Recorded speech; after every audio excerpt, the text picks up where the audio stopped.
ಯಾದಗಿರಿ ಜಿಲ್ಲೆಯಲ್ಲಿ ನಿನ್ನೆ ರಾತ್ರಿ ಧಾರಾಕಾರ ಮಳೆಯಾಗಿದೆ. ಭಾರೀ ಮಳೆಗೆ ಜನಜೀವನ ಸಂಪೂರ್ಣವಾಗಿ ಅಸ್ತವ್ಯಸ್ತ ಆಗಿದೆ. ಮನೆಗಳಿಗೆ ಮಳೆ ನೀರು ನುಗ್ಗಿ ಸ್ತರಿಯಾಪುರ ಗ್ರಾಮದ 10 ಮನೆಗಳು ಜಲಾವೃತ ಆಗಿದೆ. ಭಾರೀ ಮಳೆಗೆ ದವಸ ಧಾನ್ಯಗಳೆಲ್ಲವೂ ಕೂಡ ನೀರು ಪಾಲಾಗಿದೆ.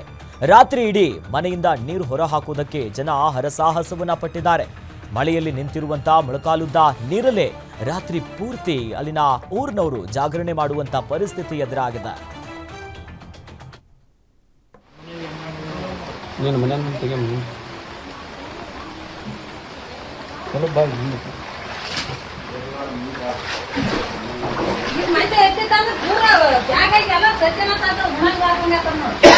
ಅವ್ರು ಮಿನಿಸ್ಟರ್ಗೆ ಬರಬೇಕು. ಅದು ಹುಡುಗರು ತಗೊಂಡು ನಿಲ್ತಾರಂತ ಅವ್ರಿಗೂ ಗೊತ್ತಾಗಲ್ಲ.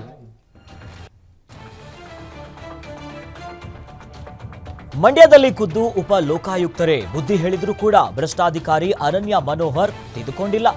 ಮಂಡ್ಯ ನಗರದ ಯೋಜನಾ ಪ್ರಾಧಿಕಾರದ ಸಹಾಯಕ ನಿರ್ದೇಶಕಿಯಾಗಿರುವಂತ ಅನನ್ಯ ಅವರ ವಿರುದ್ಧ ಈ ಹಿಂದೆ ಭ್ರಷ್ಟಾಚಾರದ ಆರೋಪ ಕೇಳಿಬಂದಿತ್ತು. ಉಪ ಲೋಕಾಯುಕ್ತ ವೀರಪ್ಪ ಅವರು ಮಂಡ್ಯ ಜಿಲ್ಲೆಗೆ ಭೇಟಿ ನೀಡಿ ಭ್ರಷ್ಟಾಚಾರ ಮಾಡದಂತೆ ಎಚ್ಚರಿಕೆಯನ್ನ ನೀಡಿದ್ರೂ ಕೂಡ ಎಚ್ಚೆತ್ತುಕೊಂಡಿಲ್ಲ. ಟೌನ್ ಪ್ಲಾನಿಂಗ್ ಅನುಮೋದನೆಗೆ 30,000 ಲಂಚಕ್ಕೆ ಬೇಡಿಕೆ ಇಟ್ಟು ಮತ್ತೆ ಅನನ್ಯ ಮನೋಹರ್ ಲಾಕ್ ಆಗಿದ್ದಾರೆ. 15,000 ಲಂಚ ಪಡೆಯುವಾಗ ಅನನ್ಯ ಸೇರಿ ಮತ್ತಿಬ್ಬರು ರೆಡ್ ಹ್ಯಾಂಡ್ ಆಗಿ ಲೋಕಾಯುಕ್ತ ಪೊಲೀಸರ ಬಲೆಗೂ ಬಿದ್ದಿದ್ದಾರೆ. ಅನನ್ಯಗೆ ಬುದ್ಧಿ ಮಾತು ಹೇಳಿದ್ದ ಉಪ ಲೋಕಾಯುಕ್ತ ವೀರಪ್ಪ ಅವರ ವಿಡಿಯೋ ಗ್ಯಾರಂಟಿ ನ್ಯೂಸ್ಗೆ ಲಭ್ಯವಾಗಿದೆ.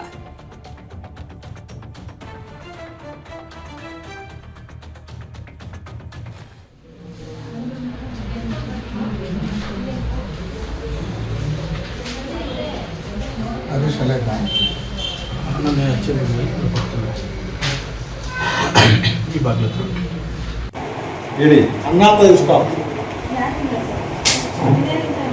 ನಿಮ್ಗೆ ಸಮಾಧಾನ ಇಲ್ವಾ? ನಿಮ್ಗೆ ಹೇಳ್ತಿರ್ತಾರೆ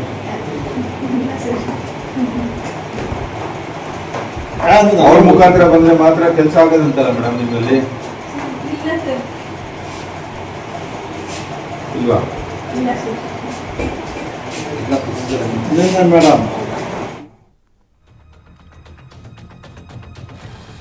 ಬಾಗಲಕೋಟೆಯ ಇಳಕಲ್ನ ಶಾಲಾ ಶಿಕ್ಷಣ ಸಂಸ್ಥೆಯ ಡಯಟ್ ಕಾಲೇಜ್ನಲ್ಲಿ ಕಾಪಾಡಿ ಕಾಪಾಡಿ ಎಂದು ಯುವತಿ ಕೂಗಿದ ಧ್ವನಿ ಎಲ್ಲರ ನಿದ್ದೆಗೆಡಿಸಿದೆ. ಹೌದು, ಡಯಟ್ ಕಾಲೇಜ್ನಲ್ಲಿ ಜುಲೈ 22ರ ರಾತ್ರಿ ಈ 9 ಗಂಟೆಯ ಸಮಯದಲ್ಲೇ ಕಾಪಾಡಿ ಕಾಪಾಡಿ ಅಂತ ಯುವತಿ ಕೂಗಿದ್ದ ಹಾಗೆ ಅನಿಸಿದೆ.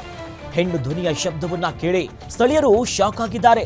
ಯಾರು ಕಂಡುಬರದ ಹಿನ್ನೆಲೆ ಪೊಲೀಸರಿಗೆ ಮಾಹಿತಿಯನ್ನ ನೀಡಿದ್ದು ಸ್ಥಳಕ್ಕಾಗಮಿಸಿದ ಪೊಲೀಸರು ಪರಿಶೀಲನೆ ನಡೆಸಿದ್ರೂ ಕೂಡ ಯಾವ ಸುಳಿಯೂ ಕೂಡ ಸಿಕ್ಕಿಲ್ಲ. ಯುವತಿಯ ಶಬ್ದ ಮಾತ್ರ ನಿಗೂಢವಾಗಿಯೇ ಉಳಿದಿದೆ.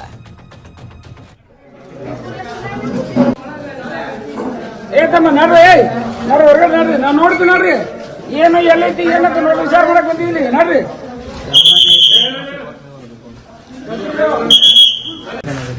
ನಾ ಡೈಲಿ ಉಳಕ ಬರ್ತೀನಿ, ಎಲ್ಲ ಸಲ ಲೇಟ್ ಆಕತಿ ಇಲ್ಲ ಅನ್ನಂಗಿಲ್ಲ. ಆದ್ರೆ ಇಲ್ಲಿ ಸೌಂಡ್ ಆಗೋದಿಲ್ಲ. ನಾ ಮ್ಯಾಲ ಹೋದಾಗ ಆ ವ್ಯಕ್ತಿ ಇತ್ತಾಗ ಬರತ್ತಿದ್ದ ಗೇಟ್ ಕಡೆ ಸೌಂಡ್ ಸರ್, ಹೆಣ್ಮಕ್ಳು ಸೌಂಡ್ ಗಣಮಕ್ಳು ಸೌಂಡ್ ಗಣಮಕ್ಳು ಹೇಳಕತ್ತ ಮುಂದೆ ನಾ ಏನಂದ್ರೆ ಫೋನ್ ಮಾತಾಡ್ತಾ ನಮ್ಮ ಹುಡುಗ ಇಕ್ಕಟ್ಟು ನಿಂತ್ಕೊಳ್ಳಿ ಏನಂದ ಅಮ್ಮ ಏನೋ ಚಿರಕತ್ತೈತಿ ಅಂತ ಅಂದ. ಏನ್ ಚಿರ್ತಪ್ಪ ಫೋನ್ ಇಟ್ಟು ಇಲ್ಲಿ ಅಲ್ಲಿ ಹೋದಿವ್ರಿ ನಾವು. ಅಲ್ಲಿ ಹೋಗುತ್ತೆ ನಮ್ಮ ಹೆಣ್ಮಗಳು ಬಂದು ಯಾರ ಚಿರಕತ್ತಾರ ಬಂದ್ವಿ ಒಳ್ಳೆ ದನಿ ಕೊಟ್ಟಿವ್ರಿ ನಾವು. ದನಿ ಕೊಟ್ಟಿವ್ರಿ ಇಬ್ರು ನಾವು.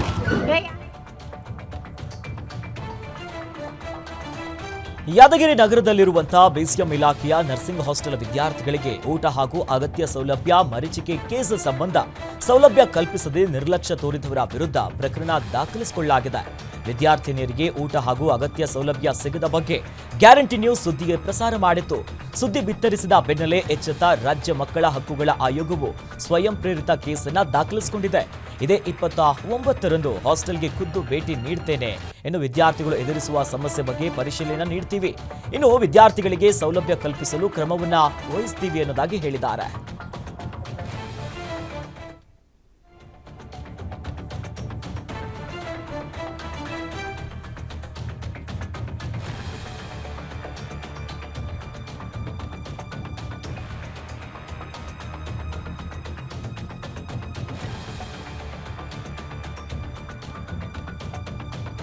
ಕಾಡಿನಲ್ಲಿ ಕೆರೆ ಒಡೆದು ಕಾಫಿ ತೋಟ ಸಂಪೂರ್ಣವಾಗಿ ಜಲಾವೃತ ಆಗಿದೆ.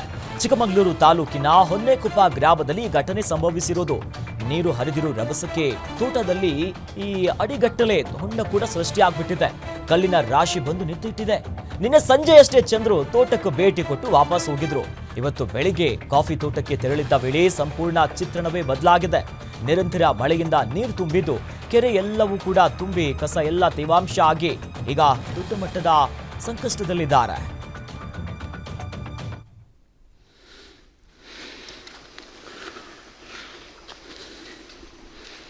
ನೋಡಿ, ಭಾರಿ ದೊಡ್ಡ ಕೆರೆ ಇದು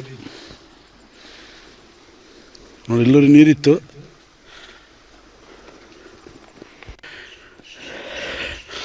ದೊಡ್ಡ ಕೆರೆ ಒಡೆದು ಜಾಗ್ರತೆ. ದೊಡ್ಡ ಕೆರೆ ಒಡೆದು ನೀರು ಫುಲ್ ಆಗಿದೆ. ದೊಡ್ಡ ಕೆರೆ ಒಡೆದು ಅದು ಅನಾಹುತ. ಈಗ ಕಾಡಲ್ಲಿ